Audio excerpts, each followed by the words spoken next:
განათლების რეფორმაზე ისაუბრა დღეს პარლამენტში ინტერპელაციის წესით გამოსვლისას ირაკლი კობახიძემ. როგორც მან აღნიშნა, სტუდენტების 95%-ზე მეტი თბილისში სწავლობს, რაც დედაქალაქში ჭარბ დატვირთვას იწვევს. მისივე თქმით, მთავრობა სურს ქუთაისი და რუსთავი საგანმანათლებლო კერებად იქცეს. დღეს მდგომარეობით 95%-ზე მეტი სტუდენტებისა სწავლობს ქვეყნის დედაქალაქში, რაც იწვევს დედაქალაქის ჭარბ დატვირთვას. და სათანადოდ არ არის ამ პირობებში დატვირთული ჩვენი ქვეყნის სხვა მნიშვნელოვანი ქალაქები, ძირითადად ეს ეხება ქუთაისს და რუსთავს. და ვფიქრობთ, რომ ძალიან მნიშვნელოვანია სისტემის დეკონცენტრაცია და კონკრეტულად გვინდა აქცენტი გავაკეთოთ ორი ქალაქის მიმართულებით ახალი ინფრასტრუქტურის შექმნაზე. ეს არის ქუთაისი და ეს არის რუსთავი, უფრო კონკრეტულად რუსთავის მიმდებარე ტერიტორია, რაც დაეხმარება, რა თქმა უნდა, ამ მნიშვნელოვან ქალაქს განვითარებისათვის და შექმნის ახალ შეასრულებებს ამ ორი ქალაქის განვითარებისათვის. რაც შეეხება ქუთაისს, გვინდა ქუთაისი ჩამოყალიბდეს როგორც რიგით მეორე თავისი მნიშვნელობით სამართლიანი კერა ჩვენს ქვეყანაში.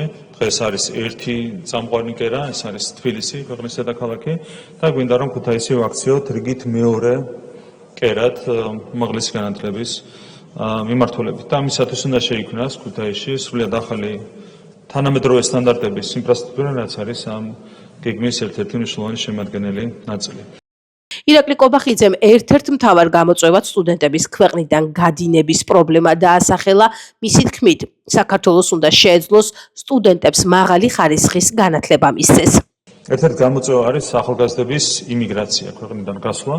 და ამის ერთ-ერთი მთავარი გამოწვევები მისაზე არის ბუნებრივია უმაღლეს განათლების სისტემაში არსებული დღევანდელი მდგომარეობა. ხო, არიან ახალგაზრდები, რომლებსაც ურჩევნიათ უმაღლესი განათლება მიიღონ სხვა ქვეყნებში და როდესაც სხვა ქვეყანაში მიდის ახალგაზრდა, მათი დიდი ნაწილი არის ქვეყნისთვის, რა თქმა უნდა, დაკარგული. ხო, მით უმეტეს რომ კონკრეტულ სახელმწიფოებს, განვითარებულ სახელმწიფოებს აქვთ ეგრეთ წოდებული twinების იზიდვის პოლიტიკა და ძალიან წარმატებულად ახორციელებენ ამ პოლიტიკას და საუკეთესო შესაძლებლობის მქონე, უნარების მქონე ახალგაზრდები მიდიან სხვა ქვეყანაში და რჩებიან სხვა ქვეყანაში. ეს პროცესი უნდა შეჩერდეს, რა თქმა უნდა, არა ხელოვნურად, არამედ უნდა შეჩერდეს იმით, რომ უნდა გაიზარდოს უმაღლესი განათლების ხარისხი და დონე ჩვენს ქვეყანაში და ზუსტად ამ სულისკვეთებას ეფუძნება ის კონცეფცია, რომელიც არის წარმოქმნილი ჩვენს მიერ.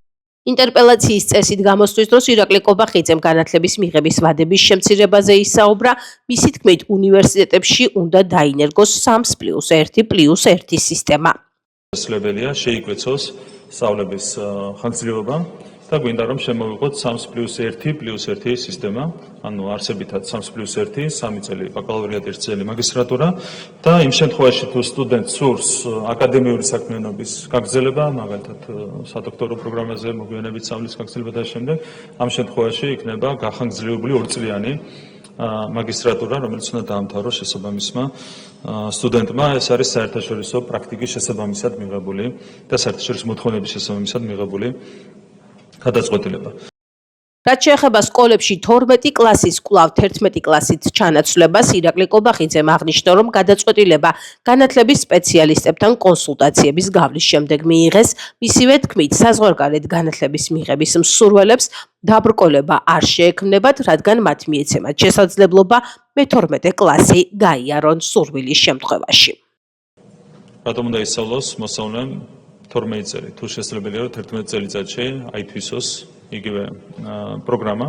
უპირატესობა ხანგრძლივობის შემცირებას ბევრი აქვს. აქაც იგივე რო ავიღოთ ეკონომიკური ეფექტი, აქაც დამატებით გემატება დაახლოებით 30-40,000 სამუშაო ძალა, რაც ეკონომიკის ბუნებრივია ძალიან მნიშვნელოვანია.